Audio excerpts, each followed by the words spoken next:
Aujourd'hui, je vais vous parler du livre Mieux conserver ses aliments pour moins gaspiller. Donc, c'est par Anne-Marie Desbiens. Ça a été publié en 2019. Bien honnêtement, je n'ai pas apprécié ce livre-là. Je vous le conseille pas. Fait que je vais en parler un petit peu pourquoi, en fait. C'est une vulgarisation scientifique. Donc, c'est aux éditions La Presse. C'est une vulgarisation scientifique. Ça me semble être, j'ai pas feuilleté j'ai pas regardé en fait son blog, puisque en fait, elle s'est concentrée, donc elle a un emploi dans l'alimentation évidemment. Donc c'est une chimiste spécialisée en alimentation. Puis elle a parti un blog que vous pouvez aller voir si vous voulez, c'est la Foodies scientifique. Donc moi je pense que c'est un peu un recueil de ses articles de blog probablement. Pourquoi je l'ai pas trouvé intéressant en fait, parce que je suis quelqu'un je considère que j'ai pas vraiment de connaissances au niveau de la conservation des aliments. Là-dessus, c'est plus ma conjointe en ce moment qui a les connaissances là-dessus. Je vais les développer, puis c'est pour ça aussi que je voulais le lire. Mais je trouvais en fait que c'était trop vulgarisé, que un peu on nous prenait trop par la main.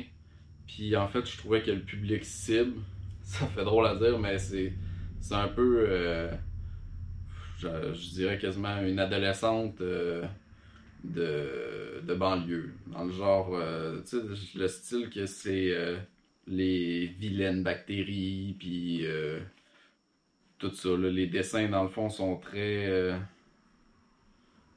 féfés, je trouve. Bref. Fait que si c'était pas adapté pour moi, je pense pas que ça va l'être pour vous. Donc, sinon, en fait, elle dit d'emblée, au début, c'est pas une zéro déchet, donc c'est pas sans frigo, c'est vraiment, en fait, ça valorise beaucoup le plastique, puis la conservation par congélation, par le frigo. Donc, c'est pas un livre que vous allez trouver des informations pour une conservation, on va dire, moins énergivore. Donc, il y a quand même des aspects qui sont intéressants. Donc, on parle, mettons, à la page 56, des fruits climatériques. Donc, on va nous dire, en fait, tous les fruits qui peuvent mûrir après la cueillette versus tous les fruits qui ne mûrissent pas après la cueillette. Donc, l'ananas, moi, je pensais, par exemple, qu'il mûrissait après la cueillette, mais en fait, il ne mûrit pas après la cueillette. Il change de couleur, mais il ne mûrit pas. On a 99 les 5 types de fermentation. Fermentation propionique, donc c'est pour le fromage. Fermentation lactique, fermentation alcoolique, fermentation acétique. Donc regardez un peu ce que je veux dire là, par les schémas, là, les dessins en fait. 108, ben, on nous dit où acheter les ferments. 210, on nous parle en fait de l'irradiation. Donc, elle va vanter en fait les bienfaits de l'irradiation des aliments. Moi, je suis pas trop branché là-dessus. Je trouve qu'il n'y a aucune remise en question du système alimentaire en général. Donc, on nous vante par exemple les fameux les petits contenants de jus, là, qui a une pellicule d'aluminium, il y a tout. Puis, c'est incroyable comment que ça se recycle pas ces contenants-là. Mais on nous vante un peu les mérites de ces objets-là, de la science en fait qui a réussi à faire ça. C'est vrai que ça conserve extrêmement bien. Par contre, au niveau environnemental, c'est ça, il n'y a aucune question là-dessus. Donc, il n'y a aucune remise en question du système. Fait que ça me fait chier un peu.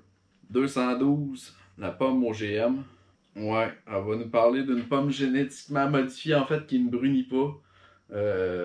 Moi, je trouve ça dégueulasse. Donc, elles vont un peu vanter ça, là, comme quoi que dans les collations, en fait, pour produire des sacs collations de pommes coupées qui ne brunissent pas. Ces pommes-là, en fait, sont approuvées et reconnues comme sécuritaires par la FDA et Santé Canada. Mais tant qu'à moi, tu peux bien la garnoter au bout de tes bras dans la forêt, ta Christie de pomme OGM. Ou même l'enterrer, ça serait mieux. Sinon, tableau de conservation, 256. Donc ça, je trouvais ça assez intéressant.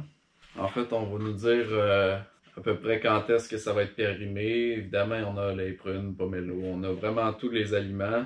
Donc au réfrigérateur, combien de temps? À la congélation.